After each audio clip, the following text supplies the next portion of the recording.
Realize we have, in many respects, less liberty today than we did before the Revolutionary War. Look at taxation. Look at taxation. It's a disaster. Think about it prior to the Revolutionary War. Look at representation. Do we have representation today? Have you even tried to meet your member of Congress lately? It's impossible. And if you do meet your representative, what are you going to tell them? They're passing 2,700 pages of omnibus spending bills, and they're doing it in the middle of the night. You have no idea what's in those bills. That's less liberty than you had when we didn't have representation. Because what happens here is you get to vote, but you don't get to know anything. And that's the great irony of what's taking place. The Democrat Party has decided that it is going to take control of this country, and it is going to take control of this society and every aspect of this culture. And it's doing so, devouring one piece at a time. And we've reached a pinnacle now where we either claw our way back or we're going to lose this country.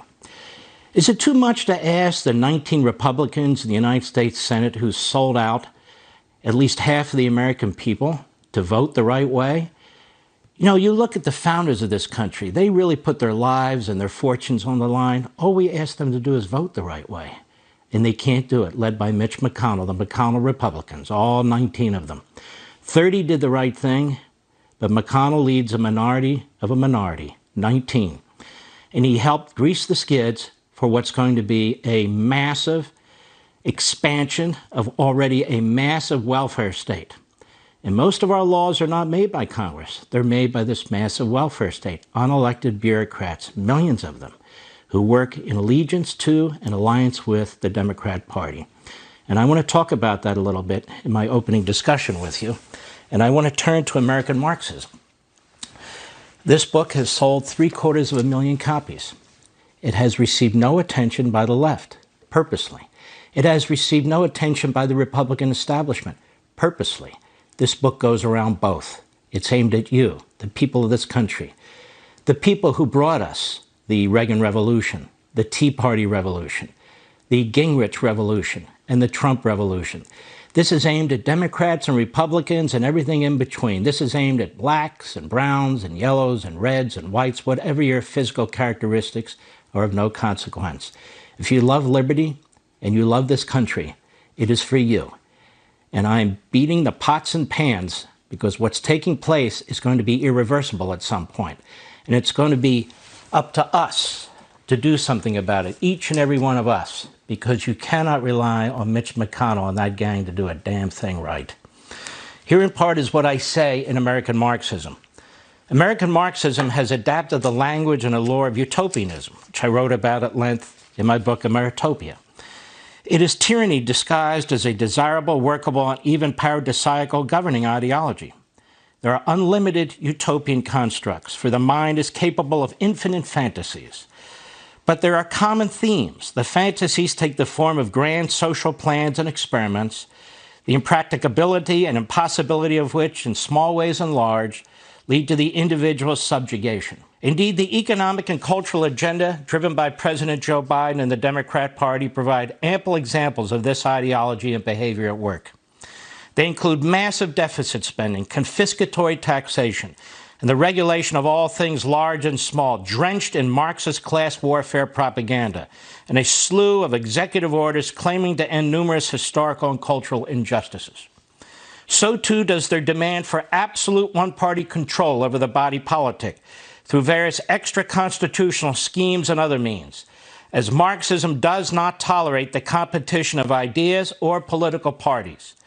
These efforts include changing the voting system to ensure Democratic Party control for decades, which has as its purpose the eradication of the Republican Party and political competition. Attempting to eliminate the Senate filibuster rule so all manner of laws can be imposed on the country without effective deliberation or challenge. Threatening to breach separation of powers and judicial independence by plotting to pack the Supreme Court with like-minded ideologues. Planning to add Democratic seats to the Senate to ensure its control over that body. Using tens of billions, now trillions in taxpayer funds to subsidize and strengthen core parts of the Democratic Party base. And facilitating massive illegal immigration the purpose of which is to, among other things, alter the nation's demographics and eventually add significantly to the pro-Democratic Party voting base. These actions and designs, among others, are evidence of an autocratic, power-hungry, ideological movement that rejects political and traditional comedy and seeks to permanently crush its opposition and emerge as the sole political and governing power. The latter explains the true motivation of the obsessive, unremitting war against the candidacy and then presidency of Donald Trump and his tens of millions of supporters. The Democrat Party, aligned with its surrogates in the media, academia, and the bureaucratic Leviathan, colluded to discredit and cripple Trump's presidency and destroy him personally by unleashing an onslaught of slanders, conspiracy theories, criminal and congressional investigations, impeachments, and coup attempts, the likes of which this nation has never experienced. The unremitting, harmonized, and ferocious blitz was aimed not only at the former president, but his followers and voters. Their purpose was to break the back and spirit of the political opposition and clear the field of obstacles to power and governance. Indeed, the Democratic Party continues to pursue now private citizen Trump, having gained access to his tax returns for the offices of elected Democratic officials. Now, the campaign to delegitimize and marginalize the Democrat Party's political opposition is further evidenced by Biden's reckless racial rhetoric and accusing Republicans in Georgia and now other states of instituting Jim Crow laws to prevent black citizens from voting, a contemptible lie intended to upset minorities and turn them against the Republican Party. Although weaponizing race is not new to the Democratic Party, given its historic pedigree from supporting slavery to segregation, and Biden's vocal and active opposition to integration early in his Senate career, it is shocking to witness this grotesque rebirth as a political tool. The Democrat Party seeks to empower itself by breaching constitutional firewalls, skirting, if not eradicating, rules, traditions, and customs, adopting Marxist language of class warfare and aligning with certain avowedly Marxist groups and ideological causes, among other things. Moreover, it is using the instrumentalities of the government for its political empowerment and purposes. The truth is that the interests of the Democratic Party come before those of the country, and allegiance to the party is more important than fidelity to the country. It holds these characteristics in common with other autocratic and communist parties throughout the world. Now, Ted McAllister, a professor of public policy at Pepperdine University, makes a persuasive case that today's so-called ruling class, or elites, disdain our country. Here's what he said in an essay, thus always to bad elites. Today, he says, we have a very different elite than America did as recently as the 1980s in terms of their nature, goals, ambitions, style, and ways of exercising power. The deepest fact of our time is that America has a bad elite, a mendacious one whose skills, values, goals, tastes, and types of knowledge are hostile to our nation's inherited cultures and plural people. The new elite that has emerged in the last generation or two has no interest in preserving anything but perhaps their own power. They lack historical knowledge and vision, which they supplant by or exchange for the powers of transformation and change. Intoxicated by the power possible with emerging technologies, inspired by visions that only a deracinated globalist perspective can make attractive, this elite thinks of creative destruction as applied to culture. As winners in what they imagine to be a meritocratic struggle, they can see nothing of an inherited world worth preserving for their very success. The peculiar characteristics of the revolving power have given to our new elite the soul of adolescent art applied to global canvas. They lack any experiential or historical ballast to weigh them down, to slow them in remaking everything according to their desires. For them, streamlining power is key to creation, and the annoying obstacles to their creations are not really checks to prevent tyranny, but rather limitations, unnecessary friction in the headlong rush to transform. For this new elite, he writes, for instance, the good of free speech has become invisible because for them, free speech is simply friction, resistance to their goals. The elimination of hate speech is the goal, and the unimpeachable good that the openness of free speech prevents. In half a generation, the work of centuries is undone and the levers of tyranny put in place. And that's the best, I think, you can say, of the contemporary elites. And what he's describing there, wittingly or unwittingly, is the Marxist mindset. Now, you've heard this before, and I had it at the end of Liberty and Tyranny, when the great Ronald Reagan said words that will go down in history forevermore. Freedom is never more than one generation away from extinction. We didn't pass it to our children in the bloodstream. It must be fought for, protected, and handed on for them to do the same. Or one day we will spend our sunset years telling our children and our children's children what it was once like in the United States, where men were free. Was it too much to ask these 19 Senate Republicans to vote the right way? We didn't ask them to fight the British Crown. We didn't ask them to put their wealth on the line. We asked them to vote the right way. Instead, they sold us out. Do they not understand what's swirling around in this country? That our very liberties, our form of government, our economic system, our sovereignty are all at stake? What is with these people? They fight like hell because they want to govern, and then they don't govern. They capitulate. They sell out. These are the McConnell Republicans. This is a disaster. That infrastructure bill laid way for what is now a massive transformation of America that will make the FDR New Deal look like a walk in the park. And they do it with 50 Democrat senators, with a majority of 4 to 5 votes in the House of Representatives, with no mandate whatsoever, with no input from the American people, with no committee hearings at all. Yes, we were freer before the American Revolution. This infrastructure bill, that's what they call it, that was just passed. It's my understanding it's loaded with social engineering, that very little of it has to do with real infrastructure, and it adds enormously to our debt. Can you give us some of the details? Well, I like what you call it, Mark, which is the Bankrupting of America Act, and that's exactly what this is. August 10th, 2021, this past week is probably going to go down in history as one of the blackest days in American Congress, where the United States Senate voted for $4.5 trillion of additional spending. That's the infrastructure bill and this additional $3.5 trillion new Great Society program. This is not an infrastructure bill. It is basically a green energy bill. It's the Green New Deal. AOC is as happy as a clam right now. They got virtually everything they wanted, from massive new amounts of money for mass transit. There's tens of billions of dollars for high-speed rail and Amtrak. And how long are we going to continue after 50 years to continue to pour money into the government-run railroads? There is only, by my estimate, about $1 out of every $4 in this bill goes for what Americans want, which is roads, highways, airports, fixing the potholes. That's not what we got here. And I would ask those, I am so angry, as you are, at those 19 Republicans who voted for this bill in the United States Senate, and some of whom I admire, by the way.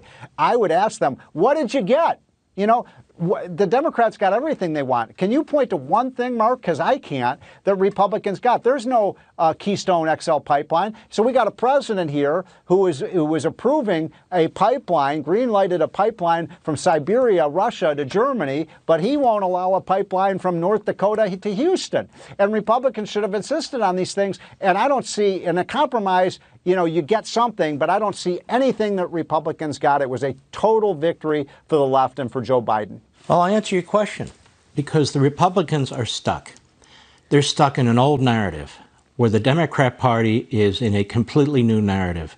They want to fundamentally transform the society. That's right. From our classrooms with critical race theory, with open borders, our economic system. They talk like Marxists about class warfare, the oppressed, the oppressor, the victim, the victimizer.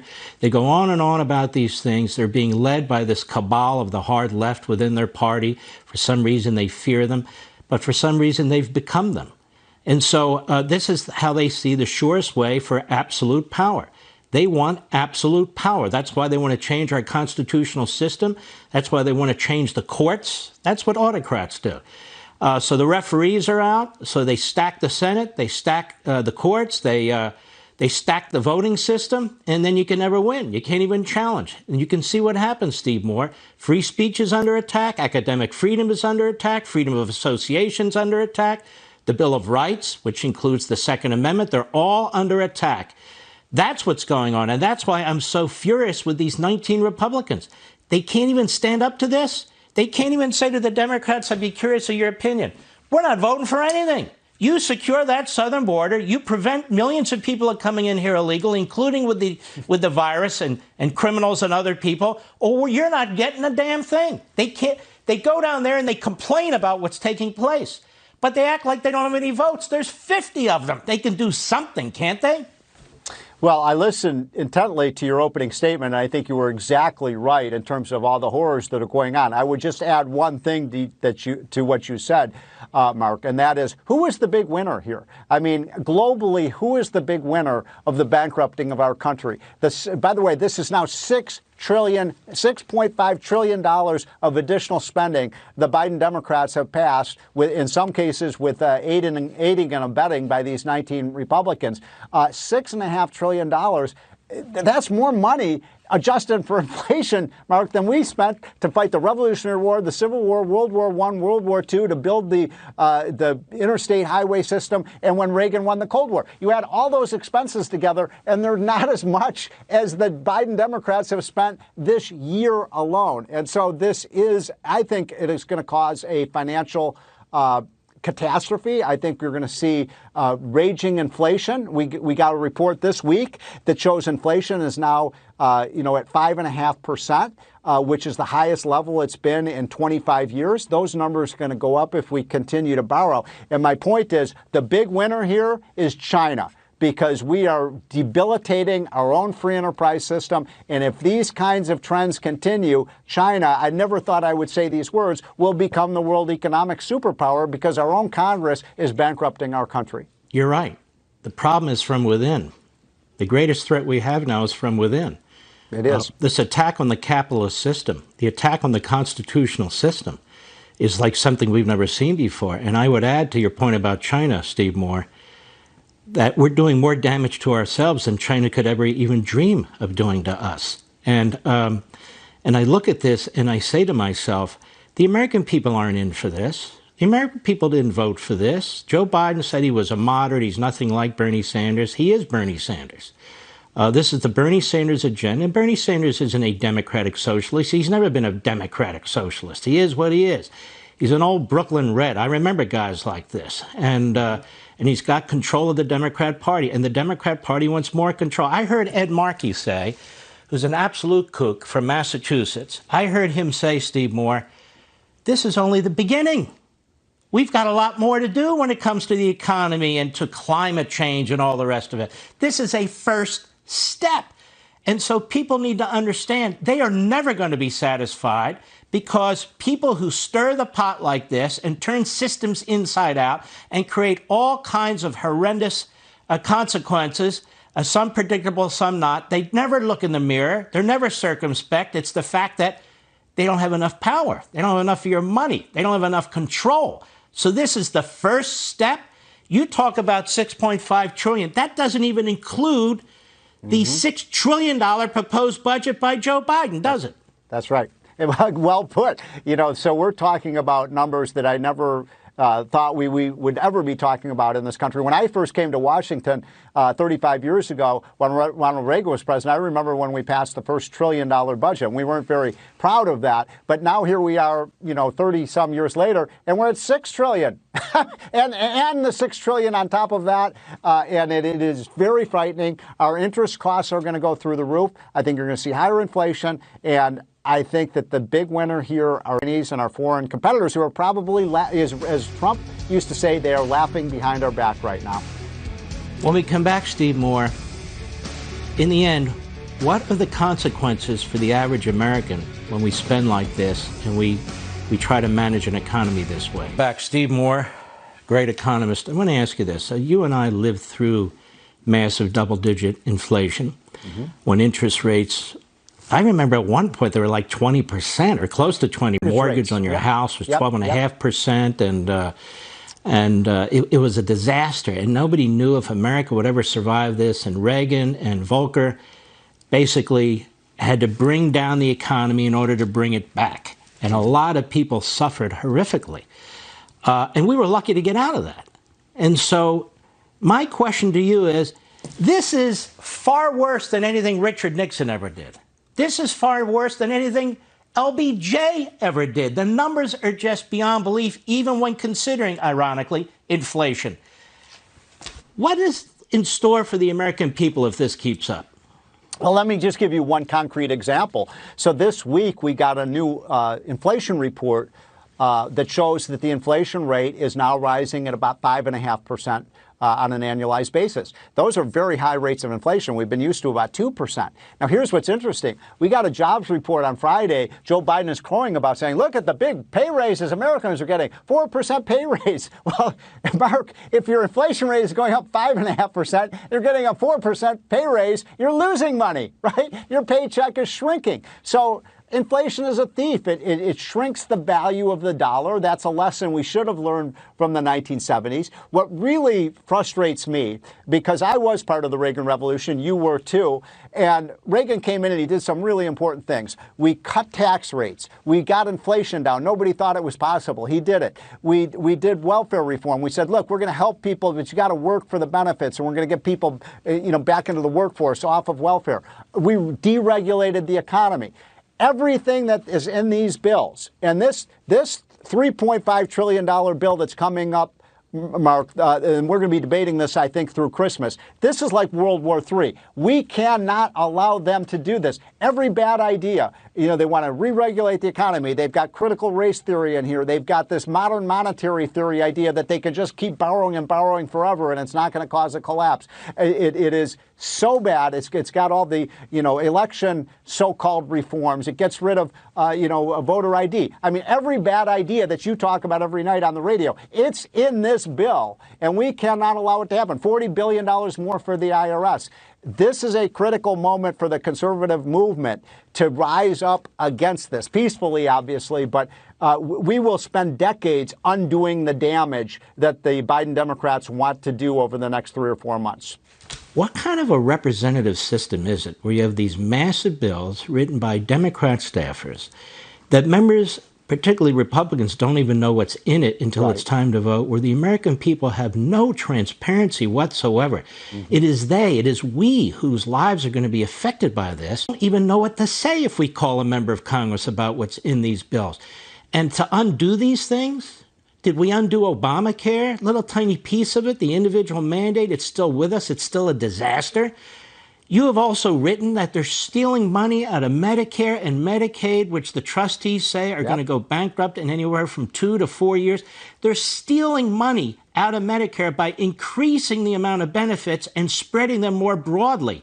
So how are you going to fund Medicare and Medicaid? Trillions, tens of trillions of dollars more are going to be necessary. I don't think that the extent of this disaster is fully understood, because we have a corrupt media that will not report what's taking place, both in terms of our constitutional republic and in terms of our fiscal state.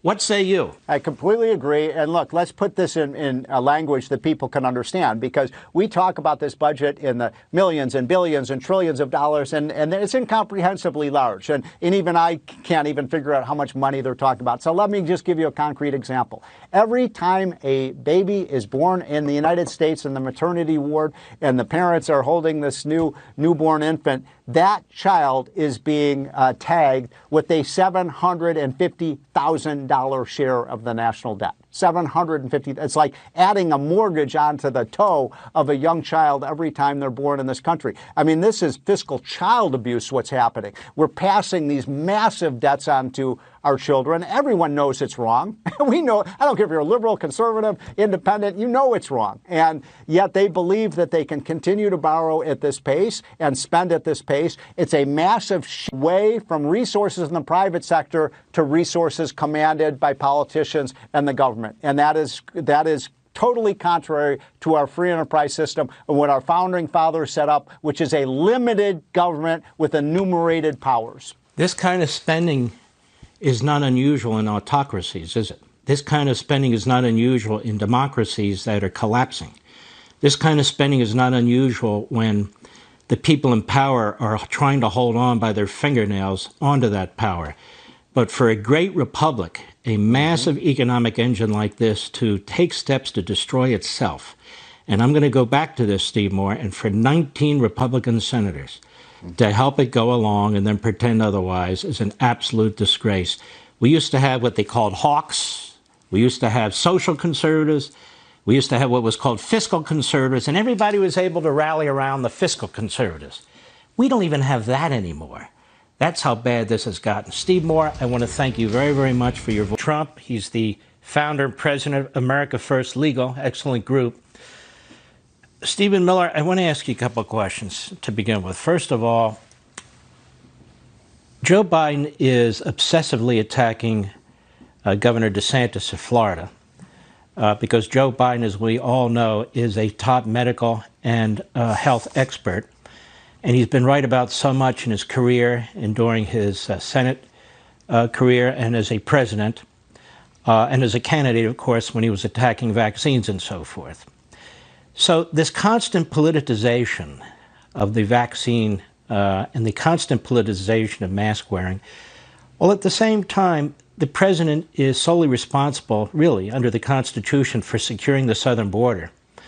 And he could care less how many illegal aliens come into this country from all corners of the planet who have coronavirus, who have the Delta variant, maybe have some other diseases long successfully fought off by American system.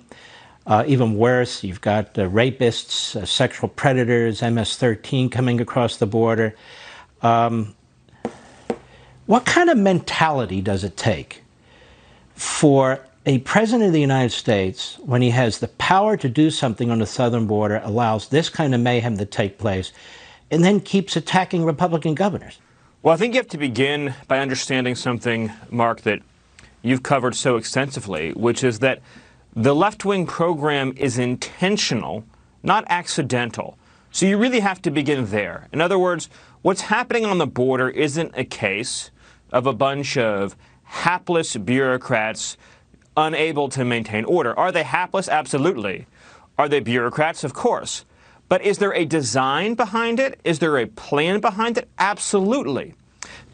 People in the White House working for this president, people at DHS working for this president, are systematically taking affirmative steps every single day to make it as easy as possible to come into this country illegally, including if you are carrying a disease, including if you have a very serious illness, variations of coronavirus, the Delta variant, you name it.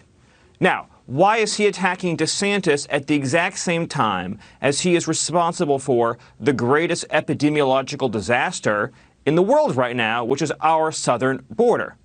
And the reason for that is because